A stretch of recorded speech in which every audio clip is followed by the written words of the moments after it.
Hey there, spooky crew! And if you're new here, welcome. My name is Jacqueline, and this is Makeup Tales. Each week, I bring to you a makeup look while I narrate a spooky, scary story.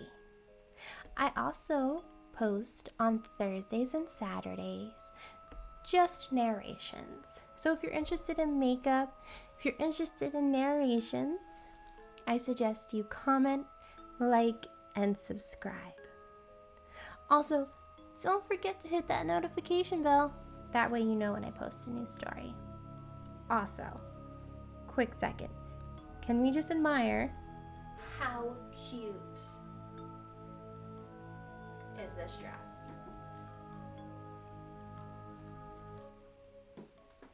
Adorable, right? This week, I bring you a story by Reddit user, sorry if I pronounce this wrong, Erutious. The link to the story and the Reddit will be down below.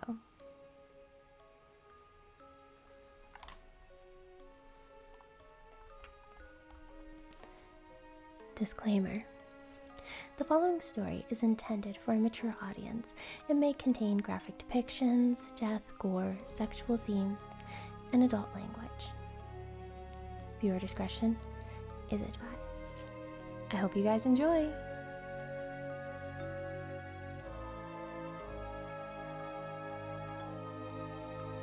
I ran into the house and slammed the door behind me. Looking around frantically, I called for my parents. At that moment, I became 4 years old in the blink of an eye. My fear congealed in my guts when I realized they weren't home. They were gone, out of town, and wouldn't be back until tomorrow night. That's why I had been staying at Billy's in the first place. That's why Billy was thump, thump, thump. Open up, John. I know you're in there, said a slurry voice, sing-songing the words as the owner tried to bolt the door down. I turned and shot the top bolt before backing away from the door as though it might bite me. The wood on the thick old door, solid enough to rattle the windows when it slammed, looked like it was bowing in as whatever was on the other side pushed at the wood. The door warped and twisted and suddenly seemed made of clear film as hands pushed their image into it. It couldn't be. It just couldn't be. My dad had said that door was a foot thick when he'd installed it, and now it was bending and warping like melted wax. It was too much. I ran into the kitchen and slammed that door, too, as I threw a chair in front of it for good measure. After I was certain that it was jammed in there good, I backed away slowly with wide, staring eyes. I jumped suddenly and shrieked like a tea kettle when my jeans-clad bottom came into contact with something solid. I felt stupid when I realized it was just the fridge. I even laughed a little, thinking maybe I exaggerated the whole thing. That's when I heard a terrible cracking sound coming from the living room. It was the sound of wood splintering as its dimensions are violated. He'd be through soon. He'd be through soon. And then he'd have me. Patches would be through. Billy, Randall, Scotty, and I had been friends since we were very young. We'd been inseparable, thick as thieves, and the terrors of our neighborhood since we'd been old enough to walk. Don't get the wrong idea or anything. We weren't bullies. We weren't bad boys. We ate our vegetables. We were in before the streetlights came on. We kept our grades up. And we were polite to anyone we met. The problem was that we liked pranks. What child doesn't like to pull a prank now and then? A tack in the teacher's chair, a whoopee cushion in a classmate's seat, a frog in a backpack. We'd done them all. And it had given us a bit of a reputation as troublemakers. When school ended for the summer and the four of us moved on to middle school, I'm pretty sure the teachers at our old elementary school threw a party to celebrate. We were all just looking forward to a summer of pranks and mischief, but none of us could have foreseen what was to come. After 3 weeks of no school, limited parental supervision, and way too much free time on our hands, we'd started to get bored. We'd pulled some pranks, putting mud in Mrs. Laverne's washing machine. Had almost gotten us caught, but most people were already wary of us because of our reputation as pranksters. So it was getting hard to pull a really good prank like we wanted. One afternoon, though, the four of us put our heads together and thought of the people we hadn't yet pulled a prank on. And only one person in town came to mind. Patches. The front door crashed open like it had been shot with a cannon, but in the wake of the break-in, I was treated to nothing but a long silence from the living room. No footsteps headed towards the kitchen, no slurry voice trying to call me out. Just a long, uncomfortable silence as I sat with my back against the solid old refrigerator and waited to see what would happen.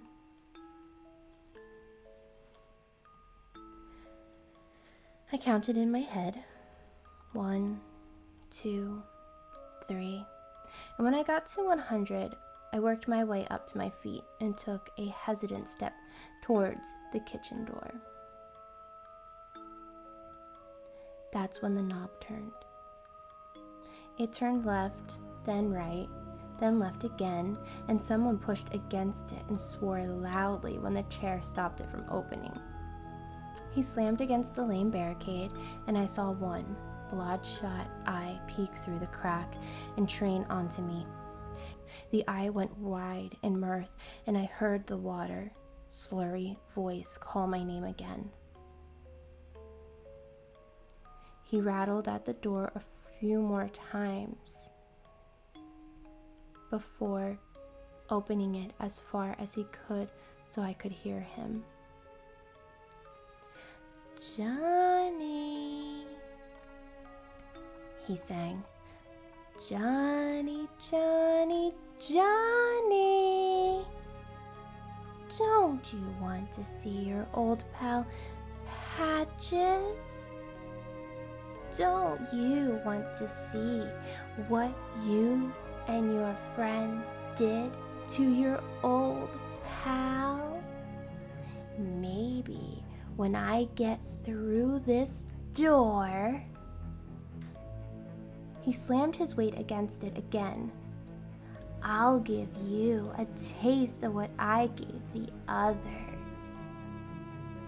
Billy squealed like a little girl when I twisted his fat head right off his shoulders. He screamed through the door as he put his whole weight into the hits, and the legs of the chair started buckling as it got ready to give. I didn't wait to see what would happen. I tore off upstairs as fast as I could, taking the little staircase in the kitchen. Just as my feet touched the bottom stair, I heard the door crash open, and I put on a burst of speed. As I hit the halfway point, something grabbed my ankle, and I fell hard onto the rough wooden steps. I bit my tongue on the way down, and I felt my lips split as it hit the stairs. One look at what stood at the bottom, though, and both of those pains were nothing. His hand, wrapped in the same threadbare mittens he'd worn in life, clutched my ankle. And it looked like his arm had stretched from his body, so it hung halfway down the stairs behind me. Patches stood at the bottom of the stairs, dressed in his soiled, cast-off clothes and grinning his gap-toothed smile, which had become decidedly moldy in death, and started pulling on me as I struggled to get back on my feet. Patches was a tramp, a sort of city pet, and the residents thought he gave our town a colorful appearance. They'd all grown up with Mayberry and Mayfield. Small towns were expected to have a friendly tramp who stole the occasional pie or was caught sleeping off a bottle at the bus station. Patches never stole any pies. He was welcome to a piece on the front porch of almost any house in town. But he was drunk most any old night of the week as he staggered out of the Jimmer and down to his camp by the river.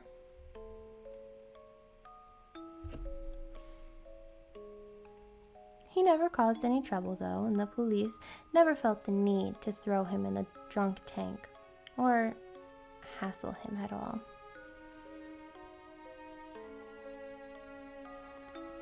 I would have called us friends at one time. Everybody in town hired Patches to do odd jobs for a little money.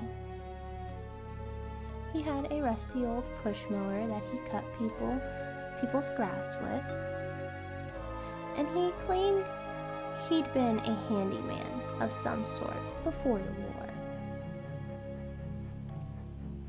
He had enough skill with tools to back it up.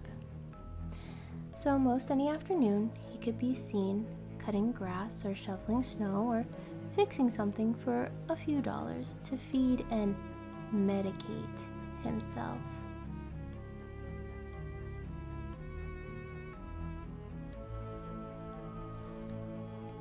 Medicating is what my dad called it when Patches got drunk. And Patches had laughed when I told him so. He fixed my bike tire once, and he'd taken Scotty, Randall, and I on a hike in the woods once when we asked if he knew any good camping spots. He was a nice guy, sober or drunk, and I don't think I'd ever seen him in trouble with anyone. We should have never pranked him. It was wrong. And I wish now that I could take it back.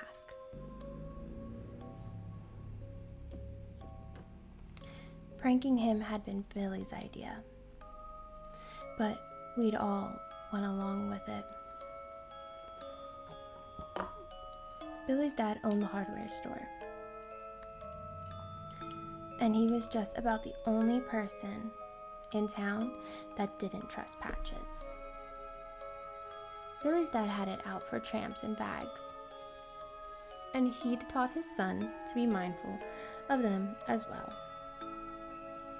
A tramp's like a no-good dog pretending to be good, he'd tell us when he saw Patches wandering around. You might pet him 100 times and not get bit, but when you take your eyes off him for half a heartbeat, and he'll bite it out. I didn't think Patches was like that, but we knew better than to argue with an adult, so we just nodded and said we'd be careful.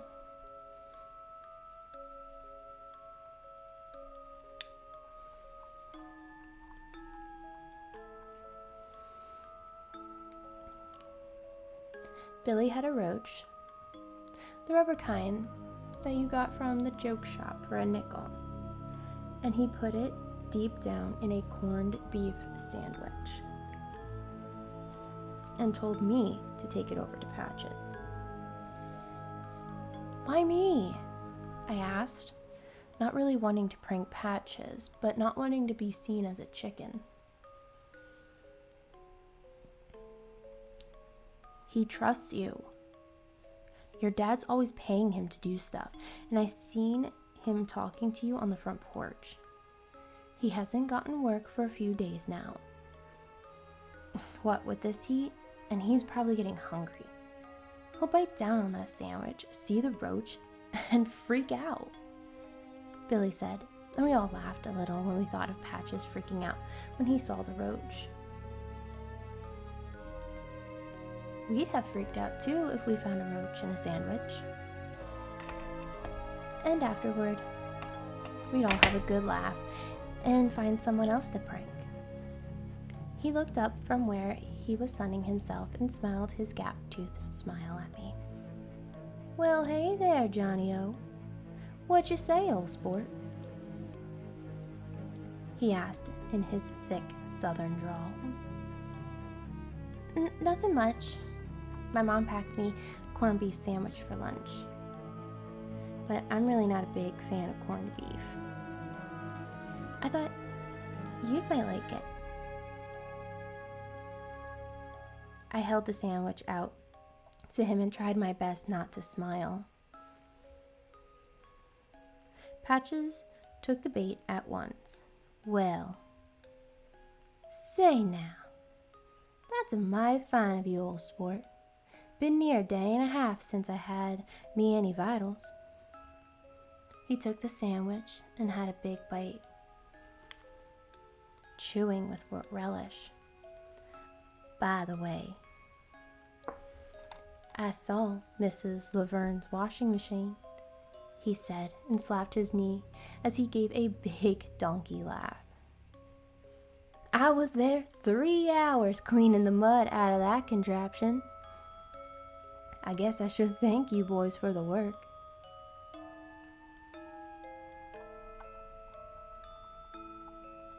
He laughed a little and took another bite, and when he did, I saw the gleaming head of the plastic roach sticking out of the sandwich.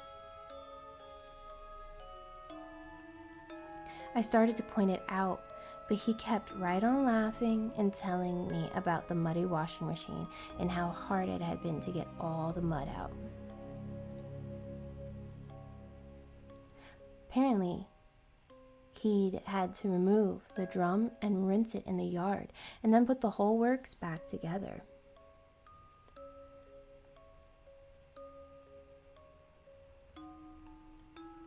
When he'd finished and it was time to be paid, he took another bite and said through a mouthful of corned beef,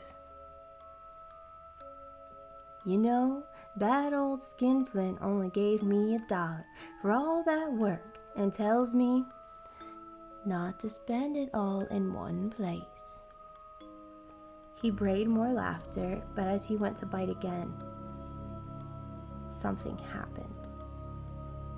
He wheezed a bit, his throat working to swallow the load of corned beef, and I realized with horror that he'd swallowed the plastic roach too. The mat of corned beef and the hard plastic roach were stuck in his throat.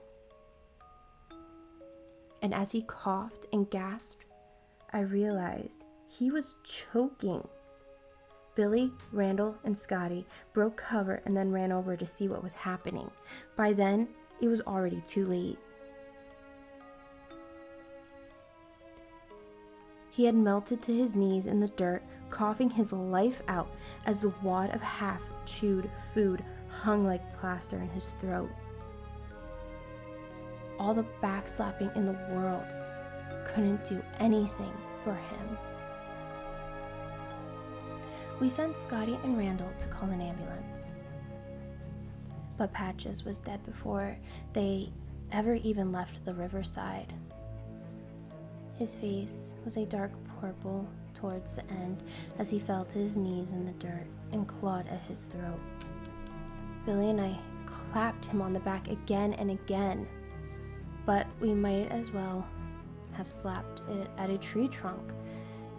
If you've never seen a man choked to death, then you may not know what it looks like. But I'm here to tell you that it's not as clean as it looks on TV. Patches hacked, coughed, tried to bring it up, clawed at his throat until his skin bled. And then finally, he gave both of us one final look and pitched over onto his face.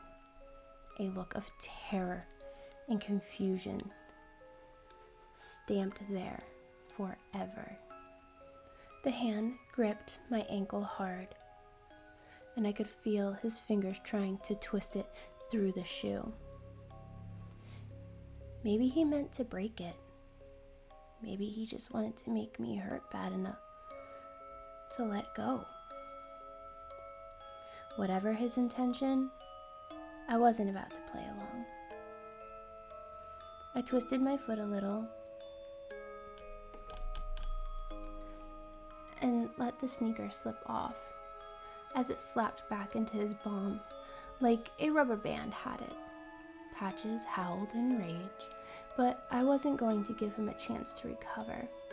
I sprinted up the stairs and slammed my room door closed behind me. I shot the lock and pushed the desk in front of the door as I thought about how best to escape.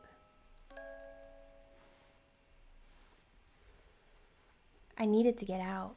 I needed to escape, but I needed a plan before I went.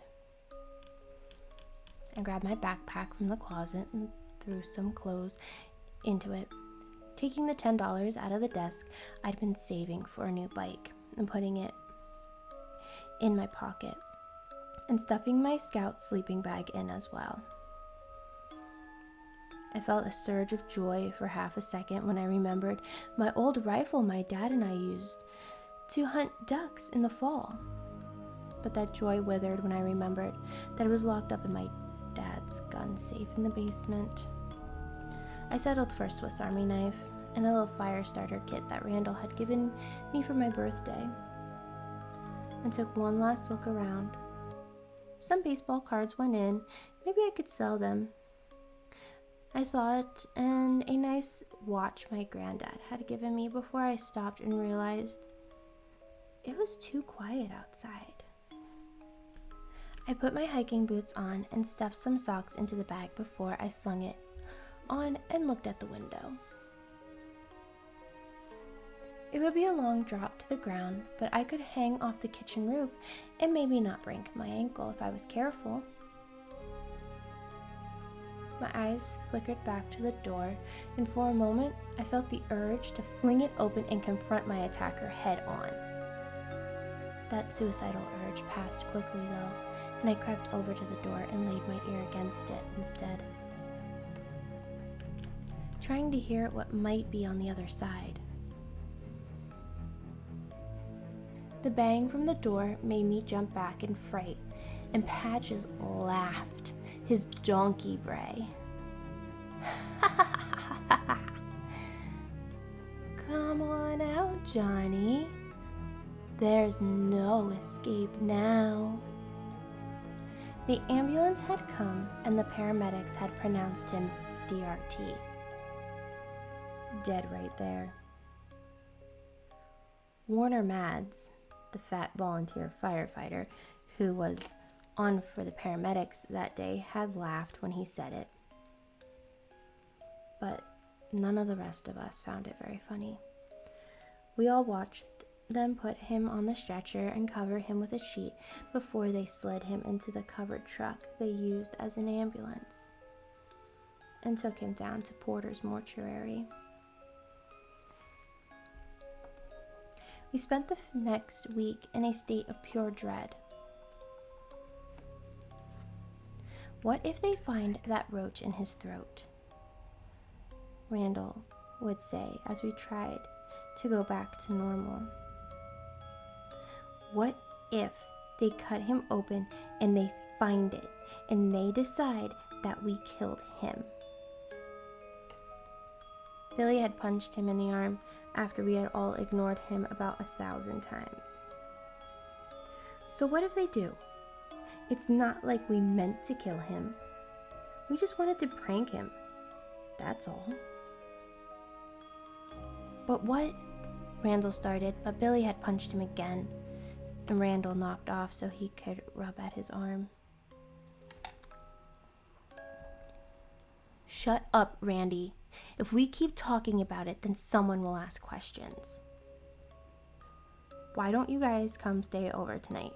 My dad's working the late shift, and Johnny's parents are out of town, so he's staying with me anyway. We can have a sleepover and forget all this crap.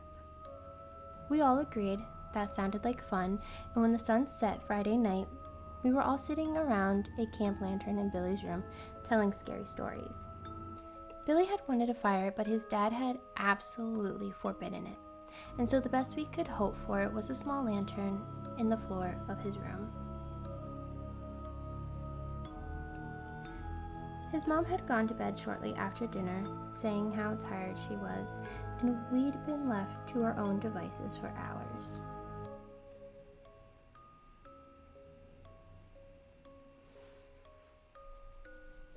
We'd played games, watched a little TV on the living room TV set, and raided the kitchen for snacks before finally deciding that it was time for the traditional scary stories. Billy got to tell the first, since it was his house. And he told us about the escaped asylum patient who'd killed the previous owners of this very house. He claimed that on a quiet night, you could still hear them begging for their lives and the almost inaudible sound of the man dragging his knife along the wall as he hunted for the last of the children in the house. Randy got pretty scared, but that was far from new. After Patches, he seemed scared of most everything. Thinking of Patches made me think of a story of my own to tell, but I hesitated and let Scotty go first. Scotty told a story about a skinned dog who killed a bunch of boys on a camping trip. And even though a skinned dog with bones poking out and his jaws full of slobber. Sounded a little scary. It was pretty stupid, all told. When one of the boys managed to kill it and discovered that there was a whole pack of them, that ripped him to shreds. We all rolled our eyes and threw out pillows at him. He laughed and threw his back, and one pillow fight later, Billy asked if I had a story. I do actually, but it's not really a story. I thought I saw Patches the other day. Everyone went quiet. Randall looked like a goose had walked all over his grave.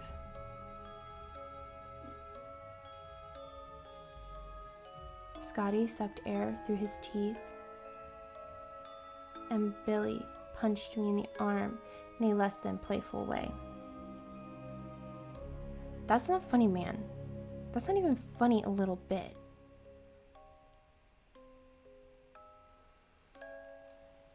But I told them I wasn't joking.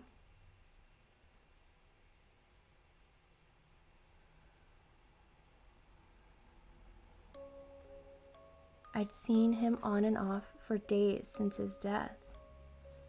Pressed up against the glass at the grocery store, his gap teeth covered in mold, and his face a purple and red patchwork.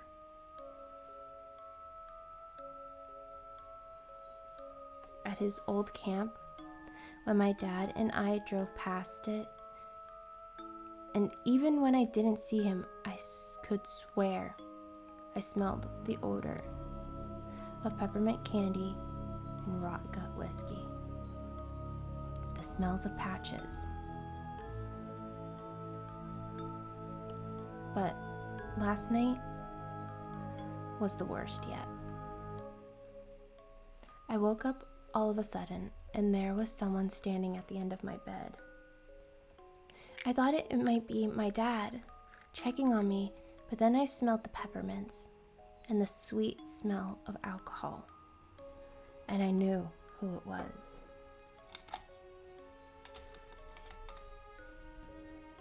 I didn't say anything, but he smiled at me from the foot of my bed, and his mossy teeth glinted in the moonlight. "That was a rotten trick, Johnny," he whispered, and his voice was hoarse and cracking.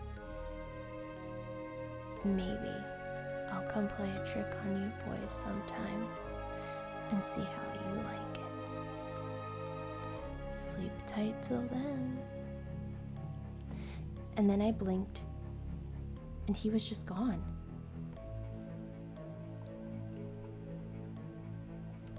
They all sat there, gape-mouthed, for a heartbeat or two.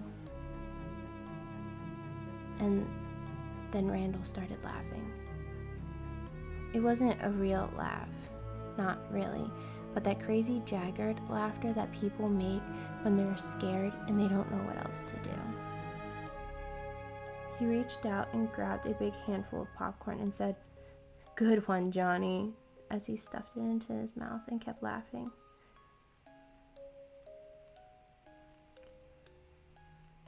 His laughs turned into gasps, though, as he started to choke on the popcorn.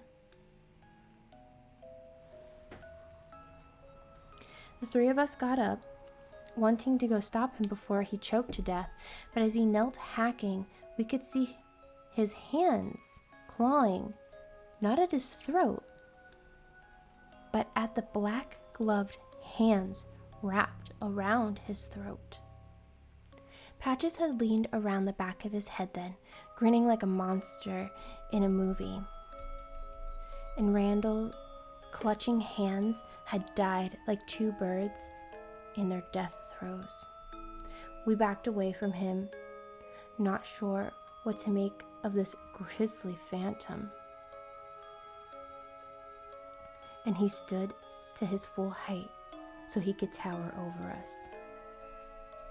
Randall lay still on the floor then, his coughing done, and the three of us silently wondered who would be next. "So, Billy, you like roaches, don't you?" the cadaverous thing asked, turning towards the terrified boy who stood frozen to the spot. "Well, here then. Have some, won't you?" Billy gagged then, and a single glistening roach fell from his lips. He stared at it dumbly before he retched, and a cascade of them patterned to the floor and scattered like, well, roaches. He went to all fours and kept vomiting up the glistening insects, his body racked with sobs and heaves as Patches laughed merrily over his handiwork. It was too much. I bolted for the door and never saw what became of Scotty. I threw open the living room door and ran out into the night, but I could hear the laughter of that mad apparition behind me as I fled for the safety of my home. I believed, in my youth, in the talismanic protection of home. And as Patches dogged my heels, I could see it getting closer and closer before me. I found my key and rammed it into the lock, and as the door closed behind me, I was certain I was safe. Sitting in my room now, I realized I would never be safe again. Sitting on my sleeping bag and writing this down now, I realized I haven't been safe for the last 20 years. I fled that night with my backpack and my fear, and God forgive me, I never looked back. I later found out that the deaths of my 3 friends were the talk of our small town, and many believed I had been abducted by whoever had done the killing. I used the money I had to get as far as I could from my hometown, and when it was gone, I worked for men who would hire a boy my age to do a day's work. This was 1974, so there were kids on the run all over. And one more didn't strike much interest. When I couldn't work, I begged when I found someone willing to take me in for a few days. I stayed. But eventually, I would have to move on again or risk being caught in the shadow of Patches. Patches didn't stay in my hometown after all. No matter where I went, I would see him somewhere eventually, reflected in the window of a store, or half hid in the alley between 2 buildings. Or I'd smell that sickly sweet smell of him and know it was time to move on.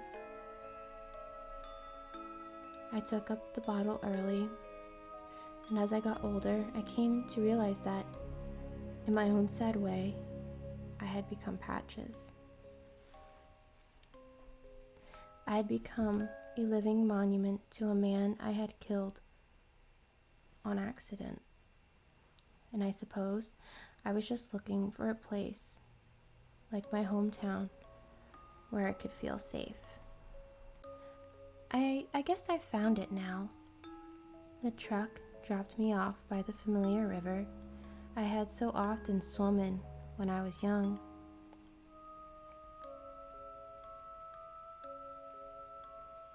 And as the sun went down, I found the ragged remains of Patch's old camp. The town has changed, as I knew it would, and the attendant at the corner store gave me a dirty look as I used my last $5 to pick up a bottle of Irish Rose whiskey. I didn't care. By tomorrow, I'd just be another curiosity piece in the local paper. Homeless man found murdered by the river, it would likely say. And after 20 years of running, I guess that's not too bad. The bottle's half gone, and so is the sun as I sit here, making my final notes. I'm sitting in the spot where his camp used to be, and the sounds of the river, the frogs and crickets, just tuning up behind me is almost soothing as I wait for my death to come. He'll find me now, I'm sure of it. And after all this time, it's almost a relief. A shadow has fallen over me, and a familiar voice asks, "You gonna finish that bottle, Johnny?" As I look up into the unchanging horror of his face, I hand it up to him and smile. I guess not. I hope you guys enjoyed the story. The link to the Reddit is down below. Also, you'll find down below the link to all my socials. That's where you'll find my TikTok, my Instagram, and also my email if you have a story you would like me to narrate.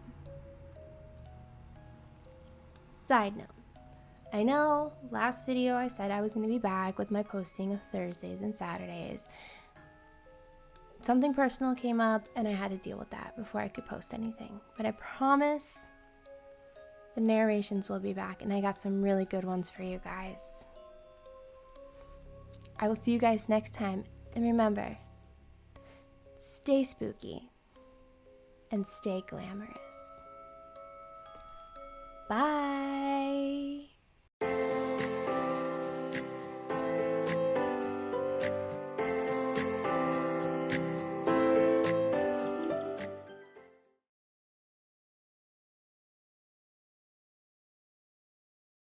Billy, Randall, Scotty, and I have been friends since we were very young.